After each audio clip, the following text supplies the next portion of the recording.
And today I have the Stork Club Straight Rye whiskey. It's not American whiskey, it's a German whiskey. It's from a new rye distillery south of Berlin. So why isn't it called Roggen whiskey? I think they want a bit more appeal to the international market, so they go with straight rye whiskey. And yes, it's a rather inexpensive one. It's not a cheap one, but it's an inexpensive one for connoisseurs. So it's below 30 euros. But they are all more meant for consuming with a cocktail or in a bar. So in a bar, a bottle of 30 euros is considered a little bit premium. In a cocktail, definitely premium. But for a connoisseur, a bottle of whiskey is usually 40 and above. So yeah, the 30s are the standard ones. So it's a bit more into other direction than I would use it today.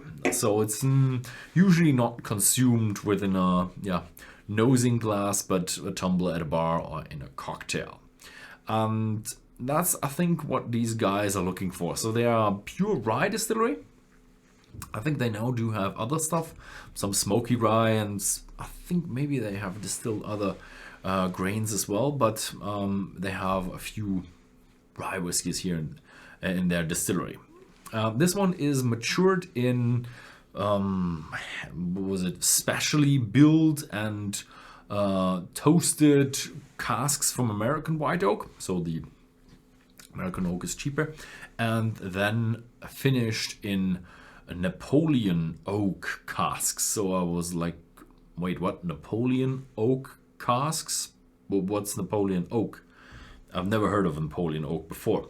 And I had a look on the internet, did some research about that because I thought I had all my oaks sorted. But then I find out Napoleon oak is not a family of trees, not even the species of trees, but there are individual trees called Napoleon oak there. But there are quite a bunch of them, as Napoleon conquered a lot of Europe and a lot of oaks were planted in his honor. So there are a lot of oaks, but they're all normal French oaks, Quercus robur. So the more normal European oaks. And so I guess I'm not quite sure what this Napoleon oak is, but my guess is 90% that it's normal European oak. And that's quite unusual because most of the rye comes from America.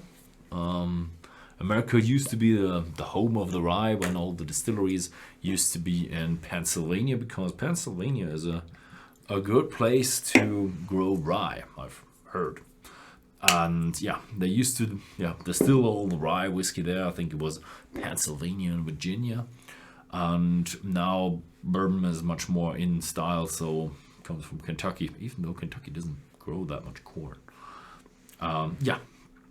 So rye, but there's a lot of rye growing in Germany. So they probably have really, really good rye up there. They are close to Berlin, nearly 60 kilometers south of Berlin. So that's like, 40 miles or something. Okay, let's have a look. So it's a peppery,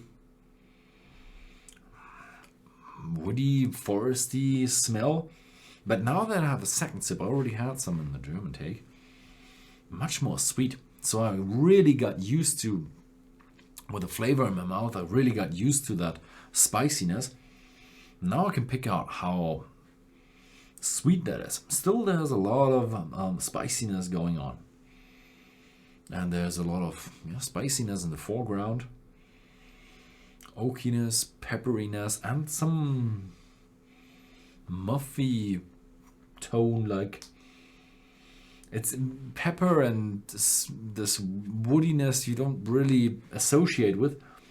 But now with that muffiness, it really feels like a bit of a hunting situation, or maybe a hunter's hut with a kitchen in there and some stuffed animals and some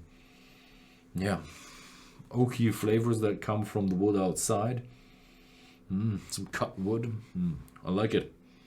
So, but it's not that complex. That these flavors don't really interact that much, but stand there as two solids, like individually.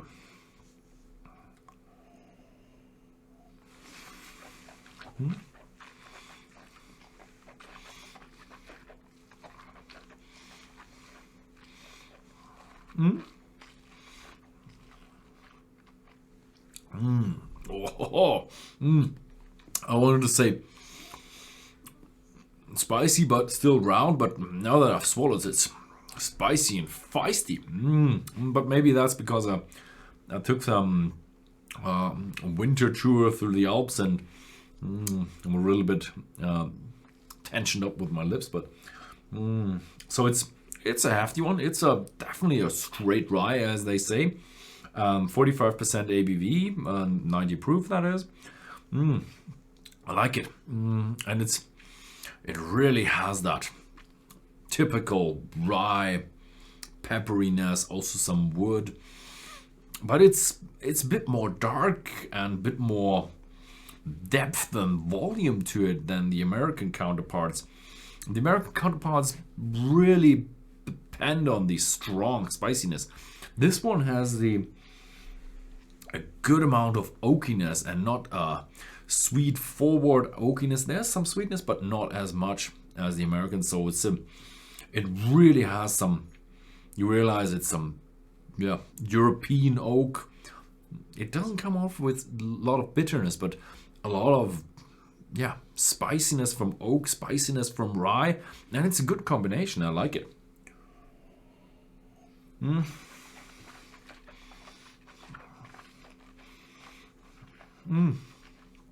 Wow, I like it.